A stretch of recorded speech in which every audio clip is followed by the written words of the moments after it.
మునగాకు కారపొడి హెల్త్కి కానీ కళ్ళకి కానీ చాలా మంచిదండి. సో ఎప్పుడైనా ట్రై చేయకపోతే కానీ ఖచ్చితంగా ట్రై చేయండి. సో చాలా బాగుంటుంది టేస్ట్ విషయానికి వస్తే.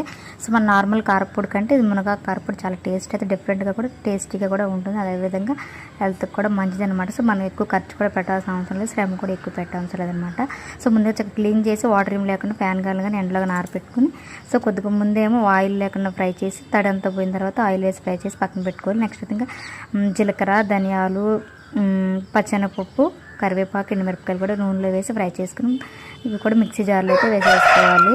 ఇవన్నీ మిక్సీ జార్లో వేసుకున్న తర్వాత దాంట్లో కొద్దిగా ఉప్పు, సో చింతపండు కూడా వేసేసేసి మొత్తం మిక్స్ చేసేసుకుని అయితే వేసేసుకోవాలన్నమాట. ఈ విధంగా అయితే అదంతా బాగా మిక్స్ అయిన తర్వాత మిక్సీ పట్టేసేసుకుని మెత్తటి పొడిలాగా అయితే రెడీ అయిపోతుంది అనమాట.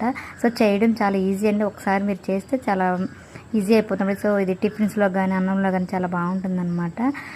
నార్మల్గా ఇడ్లీ, దోశ వేయట్లేని కూడా ఇప్పుడు చట్నీ కూడా యూస్ అవుతుంది. సో మనం డైరెక్ట్గా మునగాకు తినాలంటే కొద్దిగా వగరగా అనిపిస్తుంది మనకి.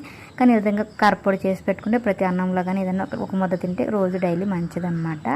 ఇంకా నెక్స్ట్ అయితే కారం కొద్దిగా మిక్స్ అయిన తర్వాత మునగాకు పొడి కూడా వేసేసి మళ్ళీ మిక్సీ పట్టుకుని కొద్దిగా ఆయిల్లో అయితే కరివేపాకు వేసేసి కారంలో అయితే మిక్స్ చేస్తున్నాను. సో ఏదైనా గాజు సీసాలో కానీ స్టోర్ చేసుకుంటే మనకి ఎక్కువ రోజులు నిల్వ ఉంటుంది. సో మంచి టేస్ట్ కూడా బాగుంటుంది, హెల్త్ పరంగా కూడా మంచిది అనమాట. నచ్చితే కానీ ఒక లైక్ ఇచ్చి వెళ్ళండి.